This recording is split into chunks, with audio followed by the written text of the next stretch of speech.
أنا أسير الآن في غابة الزقاق، في أعماق غابة الزقاق إلى رباط.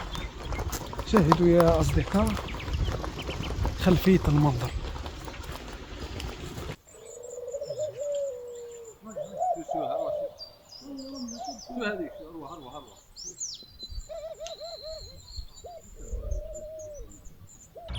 شاهدوا هذه الشجرة،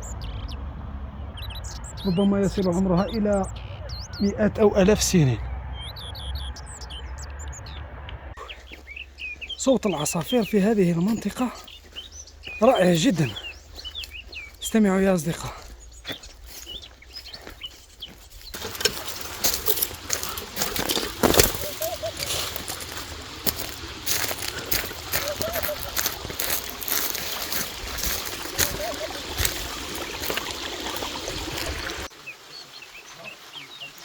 رانا لقينا جماعة هنايا قدام الشلال، الله يبارك مدايرين قاعدة. السلام عليكم. السلام. واش راكم لاباس؟ مرحبا بكم اخويا. الله يحفظك اخويا بصحتكم. يعيشك اخويا. يا سيدي مدايرين فيها قاعدة شوا. هاي برما اخويا تاع مرقاز لنا ها. الله يبارك. هاي اخويا ها. الطبيعة على بالك. ولي بنينة بالسيف عليها. ها ما فيهاش. باضي لاباس. صحة مليحة. بلاصة هي. عنده بزاف ما مشاش الشلال هذا. ما شاء الله، ان شاء الله يزيد يصب المطر ويزيد يكون خير وما يبش خلاص. هذه لاصيرش القديمه اللي كان هذه في الصيف وتمشي هذه. تخرج من الحجر سبحان الله. زوج حجرات تخرج منهم الاصير. الله.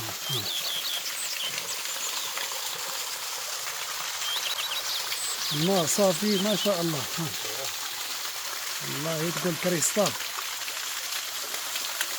المهم صحتكم اخواتي.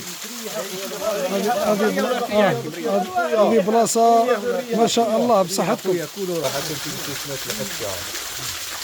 قهوه امام هذا الشلال ما شاء الله. اجواء خرافيه فعلا يا اصدقاء. نسبه الرطوبه والانتعاش في الجو.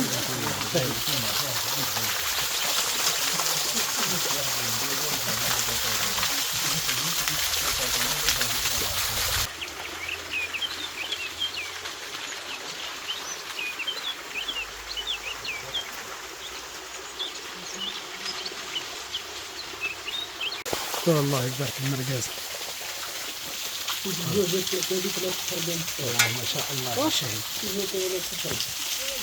هنا الشاهية فوديس صح تكرم يا خويا.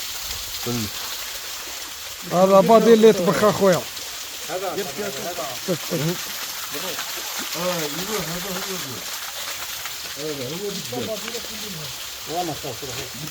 من هذا المكان يظهر التكاثف الشديد لأشجار الأرز الأطلسي كما تشاهدون. مع الضباب الخفيف، منظر في قمة الروعة يا أصدقاء.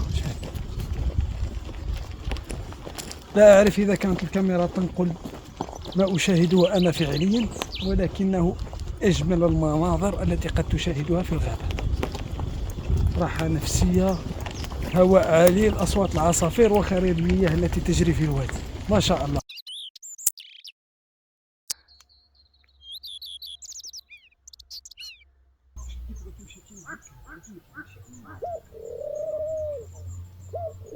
اسمع، تحب الحيطان تبعو منه.